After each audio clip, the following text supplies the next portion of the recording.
এবার এসে দেখা যাচ্ছে খিলগাঁও ফ্লাইওভার থেকে কমলাপুর রেল স্টেশনের অংশে কমলাপুর আইসিডি পর্যন্ত সকল পাইলিং শেষ করা হয়েছে। পাইলিং শেষ করে প্রায় সব পিয়ারগুলো দৃশ্যমান হয়েছে। কমলাপুর আইসিডি টার্মিনাল এর পাশের এখানে কিছু অংশে কাজ শুরু হয়নি।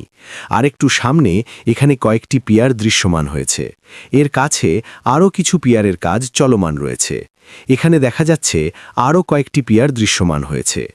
এখান থেকে কিছুটা সামনে কমলাপুর স্টেডিয়াম ও টিটিপাড়া রেল আন্ডারপাসের নিকট থেকে ঢাকা এলিভেটেড এক্সপ্রেসওয়েটি একটু বামে সরে আসবে এবং পরবর্তীতে সায়েদাবাদ জনপথ মোড় পর্যন্ত এক্সপ্রেসওয়েটি সড়কের ওপর দিয়ে যাবে। সায়েদাবাদ জনপথ মোড় থেকে যাত্রাবাড়ি পর্যন্ত অংশে এক্সপ্রেসওয়েটির কিছু পিয়ার দৃশ্যমান হয়েছে, যা পরবর্তী ভিডিওতে দেখাবো আশা রাখি। ঢাকা এলিভেটেড এক্সপ্রেসওয়েটি সায়েদাবাদ জনপথ মোড় থেকে যাত্রাবাড়ি মোড় পার হয়ে চট্টগ্রাম মহাসড়কের কুতুবখালী গিয়ে শেষ হবে। ঢাকা এলিভেটেড এক্সপ্রেসওয়ের একটি র্যাম্প যাত্রাবাড়ি থেকে মাওয়া এক্সপ্রেসওয়ের সাথে যুক্ত করার প্রস্তাব করা হয়েছে।